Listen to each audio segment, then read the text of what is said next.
그가 에봇 받친 긴 옷을 전부 청색으로 짜서 말하되 그 옷의 두 어깨 사이에 구멍을 내고 갑옷깃 같이 그 구멍 주위에 깃을 짜서 찢어지지 않게 하고 청색, 자색, 홍색 실과 가는 배실로 그 옷 가장자리에 성류를 수놓고 순금으로 방울을 만들어 그 옷 가장자리로 돌아가며 성류 사이사이에 달되 방울과 성류를 서로 간격을 두고 번갈아 그 옷 가장자리로 돌아가며 달았으니 여호와께서 모세에게 명령하신 대로 하였더라.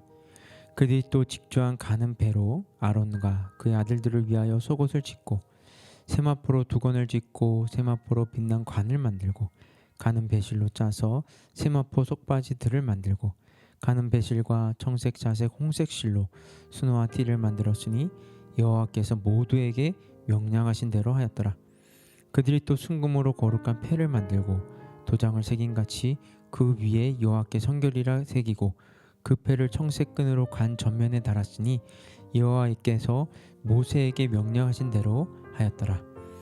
이스라엘 자손이 이와 같이 성막 곧 회막의 모든 역사를 마치되 여호와께서 모세에게 명령하신 대로 다 행하고 그들이 성막을 모세에게 가져왔으니 곧 막과 그 모든 기구와 그 갈고리들과 그 널판들과 그 띠들과 그 기둥들과 그 받침들과 붉은 물을 들인 순양의 가죽 덮개와 해달의 가죽 덮개와 가리는 휘장과 증거개와 그 채들과 속죄소와 상과 그 모든 기구와 진설병과 순금 등잔대와 그 잔 곧 버려놓은 그 등잔대와 그 모든 기구와 등류와 금제단과 관유와 향기로운 향과 장막 휘장 문과 놋제단과 그 놋 그물과 그 채들과 그 모든 기구와 물두멍과 그 받침과 뜰의 포장들과 그 기둥들과 그 받침들과 뜰문의 휘장과 그 줄들과 그 말뚝들과 성막 곧 회막에서 사용할 모든 기구와 성소에서 섬기기 위한 정결한 옷 곧 제사 직분을 행할 때 입은 제사장 아론의 거룩한 옷과 그의 아들들의 옷이라. 여호와께서 모세에게 명령하신 대로 이스라엘 자손이 모든 역사를 마침에 모세가 그 마친 모든 것을 본즉 여호와께서 명령하신 대로 되었으므로 모세가 그들에게 축복하였더라. 아멘. 오늘 본문은 마침내 성막 기구 제작이 완료되었음을 보도하고 있습니다. 이러한 본문을 보면 부살렐과 오홀리압의 지휘 아래 하나님께서 명하신 대로 성막 기구 제작을 담당했던 이스라엘 백성들이 모세 앞에 자신들이 완성한 성막 기구들을 가져왔습니다. 그리고 모세는 이처럼 백성들이 가져온 성막 기구들을 하나님의 명령에 비추어 제대로 되었는지 자세히 검사함으로 끝까지 지도자로서 자신의 임무에 충실하였고 마지막에는 성막 기구 제작을 완료한 백성들에게 축복함으로 백성의 모든 노고를 위로하였습니다. 이러한 성막 기구 제작의 완료는 하나님께서 자기 백성을 부르신 목적과 하나님의 부르심을 받은 백성에게 어떤 삶이 가장 가치 있고 축복된 삶인가 하는 것에 대한 교훈을 주고 있다는 점에서 중요한 의미를 지니고 있다고 할 수 있습니다. 30절입니다. 그들이 또 순금으로 거룩한 패를 만들고 도장을 새김같이 그 위에 여호와께 성결이라고 새기고 22절에서부터 31절은 대제사장의 에봇의 받침옷, 청색 받침, 세마포 속옷, 대제사장이 쓴 관과 여호와께 성결이란 글자가 새겨진 관 전면에 붙인 금패에 대한 말씀입니다. 그리고 이 모든 것으로 대제사장의 옷은 완성되었습니다. 그리스도인들이 반드시 해야 하는 신앙적 행동의 또 하나는 균형과 조화입니다. 옷에도 조화로움과 균형이 있듯이 한쪽으로 치우치지 않는 것입니다. 자신의 계산이나 이기심과 권력에 따라 조변석게 하는 것이 아니라 말씀과 성령님 안에서 삶의 균형과 조화를 이루는 것입니다. 말씀의 깊은 우물에서 생각과 말의 균형, 태도와 행동의 균형을 깨닫고 삶으로 살아내는 것입니다. 그러므로 더 많이 성경을 배우고 보고 좋은 신앙적 양서를 읽는 영적 독서를 하고 듣고 말하는 훈련, 대화하고 연합하는 훈련을 통해 균형과 조화의 그리스도인의 삶을 체득해야 하는 것입니다. 이어서 33절, 34절을 보면 이스라엘 백성이 가장 먼저 만든 성막의 기구는 성막의 뼈대를 세울 기둥과 성막 전체를 덮을 천막이었음을 알 수 있습니다. 이와 마찬가지로 오늘날의 건축에서도 모든 건물에서 전체를 지탱하는 기둥과 건물의 내부 구조를 보호하는 외부 보호막을 가장 먼저 건축합니다. 이러한 사실은 과거의 성막을 세운 이스라엘 백성과 같이 오늘날 하나님의 거룩한 교회를 세워야 할 성도들에게 중요한 교훈을 주고 있는 것입니다. 그것은 하나님의 교회를 올바르게 세우기 위해서는 가장 먼저 기둥을 세우고 덮개를 만들어야 한다는 것입니다. 그러면 교회에 있어서 할 기둥과 덮개는 무엇일까요? 그것은 진리의 기둥과 그리스도의 은혜의 덮개입니다. 교회가 무엇입니까? 하나님의 집이며 하나님의 영광을 드러내는 곳입니다. 이런 교회가 교회답게 되기 위해서 필요한 가장 중요한 것이 무엇입니까? 바로 하나님의 진리가 말씀이 선포되고 그 말씀에 의해 굳건히 세워지는 것입니다. 만일 이런 하나님의 진리의 말씀이 선포되지 않고 세워지지 않는 곳이라면 어찌 그곳을 교회라고 할 수 있겠으며 또 어찌 그 교회가 하나님의 거룩하심을 나타낼 수 있겠습니까? 또한 교회는 그곳에 오는 모든 사람들에게 하나님의 구원을 선포하는 구원의 방주입니다. 그렇다면 교회에 나오는 자들은 어떻게 구원을 얻을 수 있을까요? 바로 그리스도의 은혜로 얻을 수 있습니다. 그러므로 교회는 교회답게 되기 위해 교회에 오는 모든 영혼들을 감싸고 구원으로 인도하시는 그리스도의 은혜의 장막으로 덮여 있어야 하는 것입니다. 이와 같이 진리의 기둥과 그리스도의 은혜의 덮개가 없는 교회는 결코 교회라고 할 수 없습니다. 여러분, 교회는 결코 인간적인 관계나 물질적인 것으로 세워지거나 유지될 수 없습니다. 그 속에 진리와 은혜가 없다면 외형이 아무리 멋있고 많은 사람들이 모인다고 해도 결코 교회라고 할 수 없음을 깨달아야 합니다.